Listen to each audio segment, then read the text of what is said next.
यहाँ एक आदमी अपनी नन्ही बेटी को नाले में फेंकने वाला होता है, ये सोचकर कि वो उस पर बोझ है। मगर एक दिन यही छोटी सी बच्ची ऐसा मौजज़ा करेगी जो आपको हैरान कर देगा। करीब ही एक नौजवान खामोश बैठा होता है। वो फौरन दौड़कर आता है और उसे रोक लेता है। अरे तुम क्या कर रहे हो? वो कहता है, इस मासूम बच्ची ने ऐसा किया क्या है कि तुम उसे ये सजा दे रहे हो? बाप गुस्से और बेहसी से जवाब देता है, हमने 3 साल तक अल्लाह से बेटे की दुआ मांगी, मगर बेटी हो गई। अगर मैं उसे न फेंकूं तो और क्या करूं?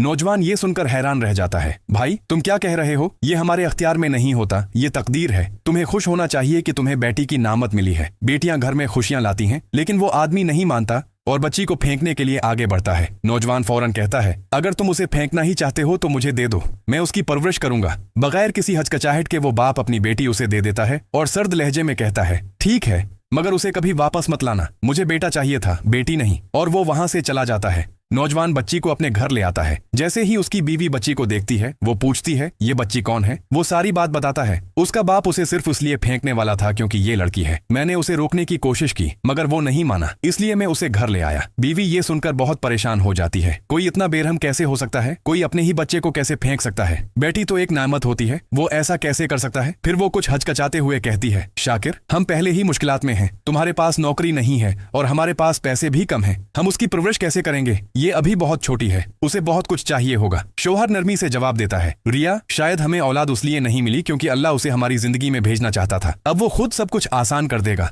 इसी वक्त उसका फोन बजता है। वो बच्ची को बीवी के हवाले करता है और कॉल उठाता है। ये उसका वकील होता है। चंद ही लम्हों में उसके चेहरे के तासरात बदल जाते हैं। बीवी घबरा कर पूछती है, क्या हुआ? वो हैरत से कहता है, शहर के दरमियान वो 2000 स्क्वायर यार्ड का प्लाट जिसके लिए हम 4 साल से केस लड़ रहे थे, हम जीत गए हैं। ये सुनकर उसकी बीवी की आंखों में खुशी के आंसू आ जाते हैं। वो मुस्कुराकर कहते हैं बेटियां रहमत होती हैं और ये सच है। जिस लम्हे ये नन्ही बच्ची हमारे घर आई, हमारी सारी परेशानियां खत्म हो गईं। वो बच्ची को सीने से लगाकर कहती है, हम उसे बहुत मोहब्बत से पालेंगे, उसे तालीम देंगे, उसे मजबूत और काबिल बनाएंगे और कभी उसे ये एहसास नहीं होने देंगे कि हम उसके हकीकी वालिदीन नहीं हैं।